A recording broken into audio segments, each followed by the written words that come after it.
Your 9 things to know this morning start with breaking news. An officer seriously injured in KCK. This doesn't happen. This was done intentionally. KCK PD officers were trying to stop an armed driver around midnight, and Chief Carl Oakman says an officer was out putting stop sticks in the road trying to stop this chase when the driver hit him with a car on purpose. Now we're working to learn more about how the officer's doing.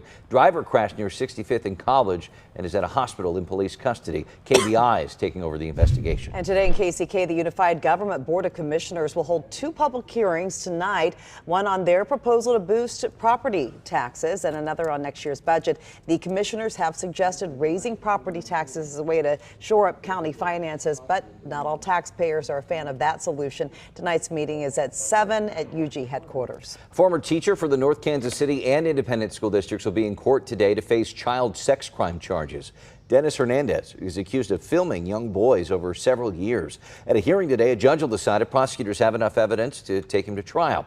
Other victims may be out there, prosecutors say, so if you or anybody you know believes their child may be a victim of Hernandez, you are asked to call the FBI. Well, Kansas State University and other colleges across the U.S. have fallen victim to a swatting stunt. This was yesterday. Somebody called 911 and reported acts of violence at each school, causing the administration to send warnings out to students. Now, when police went to investigate, they found no evidence of any threats. University police departments are now working with the FBI to trace the caller's number. It took me a minute to kind of grab my senses because it was, I was in shock. An explosion rocked a St. Louis County neighborhood Monday. Blast completely leveled some homes and damaged at least 20 others in Florissant, Missouri. At least 3 people were hurt. No one was killed. Firefighters there are working to find the cause. A sign of fall is here. Starbucks rolling out its pumpkin spice lattes today. It's actually later than last year, 4 days later. Other fall drinks that you'll see on the menu include the pumpkin cream cold brew and pumpkin cream chai. And new for this fall, some drinks that have pecan crunch. Starbucks says seasonal favorites make up 10% of its sales. Starting next year, Southwest Airlines will make some travelers buy 2 seats. The airline says plus-size passengers will have to get a second seat, and if they don't, passenger risks being bumped to a later flight. New rule would take effect January 27th.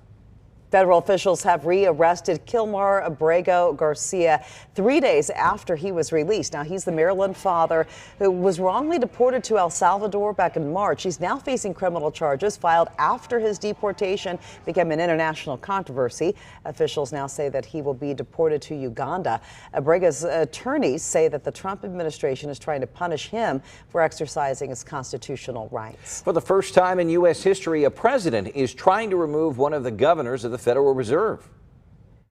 What she did was bad, so I'll fire her if she doesn't resign.